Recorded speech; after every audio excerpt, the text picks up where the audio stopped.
Indonesia ini, atlet-atlet Indonesia memang sangat terkenal pada saat ini ya, sebagai atlet yang selain juara tetapi juga berhasil meraih rekor dunia dalam hal kategori speed.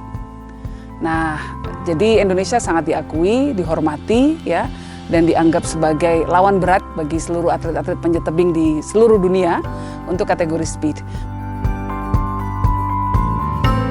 Tapi saya tetap optimis bahwa 2024 nanti Olimpiade di Paris itu bisa menjadi momen bagi insan panjat tebing kita, terutama bagi para atlet-atlet kita untuk bisa berjaya, untuk bisa kembali merajai dan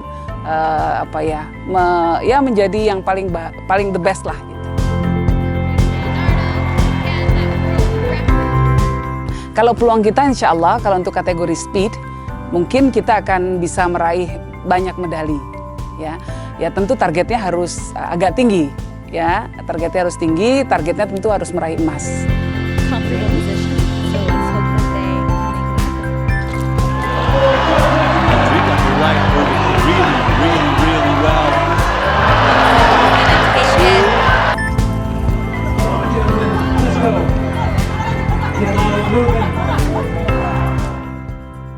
Kita melihat mulai dari sekarang, tentu kita melakukan pembinaan secara intensif sekali ya terhadap atlet-atlet kita yang ada.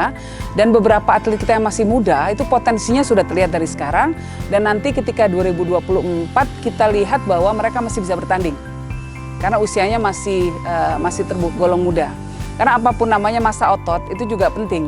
Ketika orang sudah menjelang usia berapa tahun gitu ya, mungkin sudah agak lebih senior, pasti masa ototnya akan otomatis menurun dan itu akan mempengaruhi performa.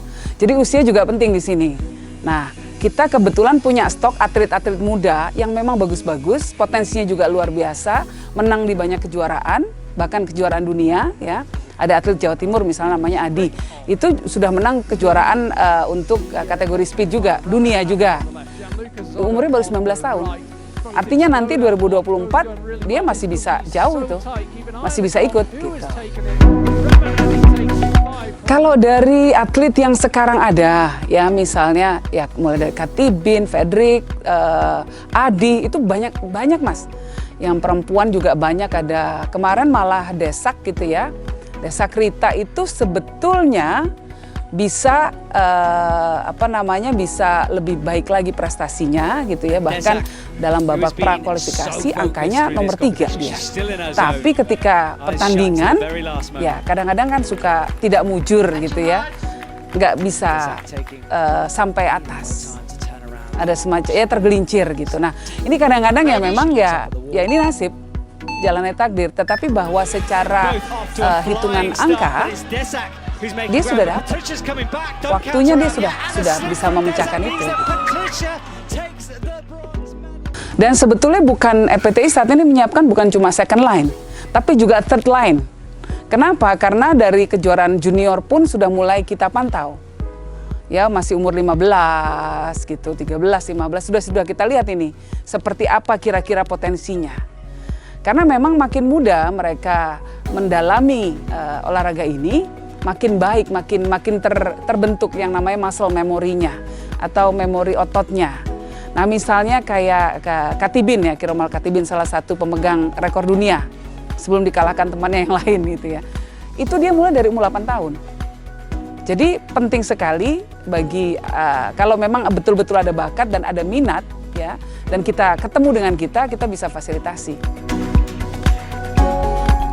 Dan yang saya kagum dari teman-teman atlet kita di panjat tebing adalah bahwa mereka sendiri masing-masing atlet punya target yang mereka simpan, yang mereka terus lihat setiap hari, dan itu dijadikan motivasi serta semangat untuk terus meningkatkan prestasinya.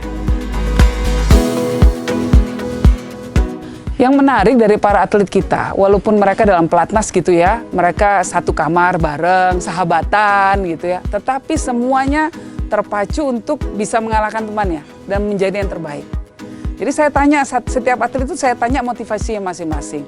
Dan luar biasa mereka sangat, mereka termotivasi untuk bisa berada di podium tertinggi, dan kemudian bendera merah putih dikibarkan dan dan lagu Indonesia Raya dikumandangkan. Itu cita-cita mereka.